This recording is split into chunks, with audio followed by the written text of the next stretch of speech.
Assalamualaikum warahmatullahi wabarakatuh. Channel ini menceritakan alur cerita dari buku cerita silat yang ada. Karena hanya alur cerita, maka disarankan untuk membaca bukunya secara utuh. Untuk menambah semangat, saya mengharapkan dukungan pada channel ini dengan cara tekan tombol merah dan aktifkan loncengnya agar mendapat lanjutan ceritanya. Kali ini saya menceritakan alur cerita Bukek Xiansu atau Manusia Dewa karangan Asmaraman Kopingho. Jilid 18. Sin Leong tidak peduli dan menyeret orang kerdil itu menuju lubang besar melalui batu-batu yang menonjol. Setelah tiba di situ, tiba-tiba Sin Leong mendengar suara rintihan Swat Hong. Sin Leong memasuki gua dan terus ke dalam ke arah suara Swat Hong. Tiba-tiba dia terbelalak memandang tajam kepada seekor laba-laba raksasa sebesar kerbau. Di belakang laba-laba itu tampak sarang laba-laba yang bukan main besarnya. Benang sarang laba-laba itu sebesar jari-jari tangan. Tubuh Swat Hong menempel dengan kedua tangan dan kakinya terpentang dan tidak dapat dilepaskan lagi. Sin Leong mencium bau harum yang aneh dan keras, dan maklumlah dia bahwa tempat itu penuh dengan hawa beracun. Laba-laba itu selain besar, beracun juga buas. Laba-laba itu begitu melihat Sin Leong, dia merangkak maju dengan cepat, dan tiba-tiba berbarengan dengan gerakan kakinya ke depan, dari mulutnya menyambar sinar putih ke arah Sin Leong. Sin Leong menggerakkan pedang rampasannya, dan tali putih itu terbabat putus. Kemudian Sin Leong secepat kilat menendang laba-laba itu. Binatang itu terlempar kena tendangan Sin Leong dan terbanting pada dinding batu. Terhuyung-huyung lari sambil menghamburkan banyak benang-benang putih di segala arah. Laba-laba menghilang melalui sebuah lubang di celah-celah dinding batu. Cepat Sin Leong menghampiri Swat Hong berusaha menurunkan tubuh gadis itu.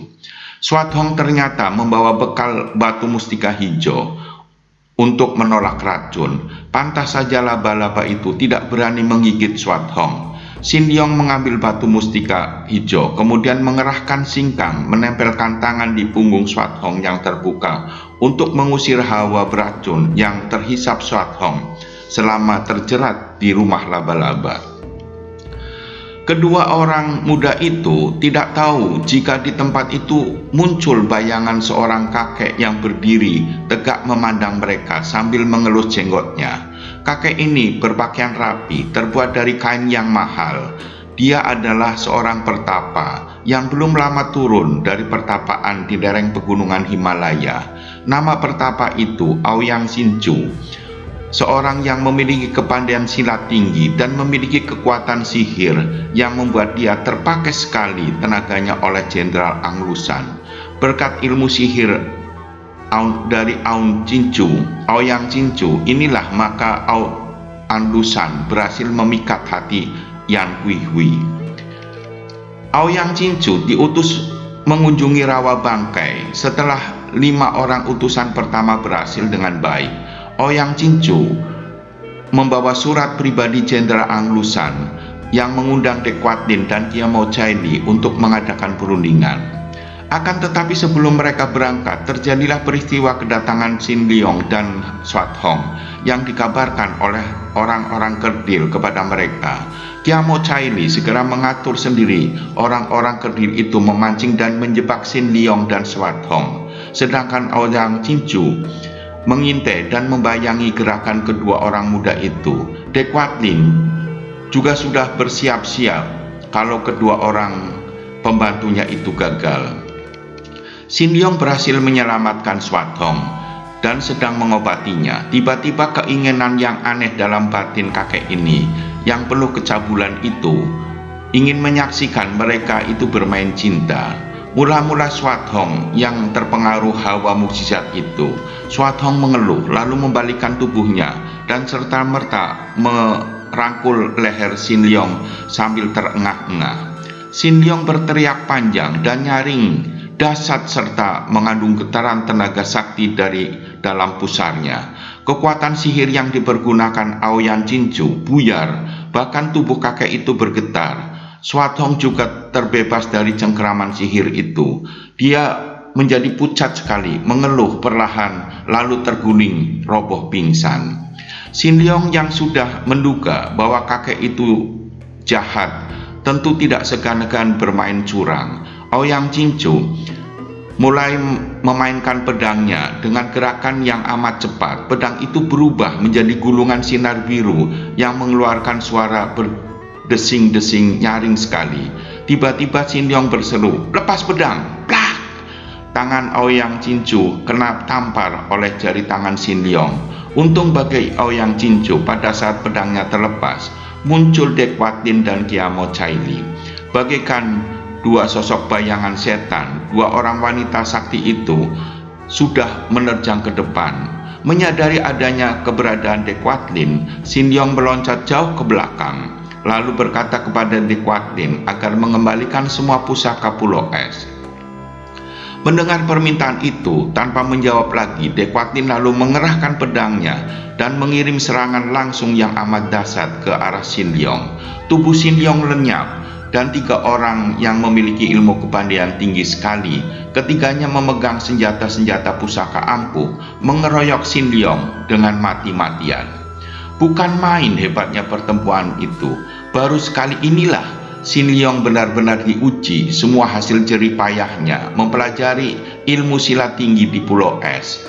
Diuji hasil warisan hampir seluruh ilmu kepandaian Raja Han Tiong yang telah dikuasainya secara matang. Sin Leong yang mencelat ke atas, bergerak cepat bukan main. Tubuhnya sudah bercungkil balik, menukik turun, dan kedua tangannya menyambar seperti Garuda. Plak! Aoyan Jinchu dan Kiamo Chaili mengeluh. Kedua orang itu terhuyung dan memuntahkan darah, sedangkan Kiamo Chaili terguling-guling, kemudian melompat berdiri dengan pucat. Darah terlihat menetes dari mulutnya. Baju di pundak kedua orang itu robek terkena tamparan Sin Leong. Aoyan Jinchu mengerahkan ilmu sihirnya. Pada saat Sin Leong mengusir pengaruh sihir, kesempatan ini dimanfaatkan oleh Kiamo Chaili dan Dequatlin yang sudah menusukkan pedangnya.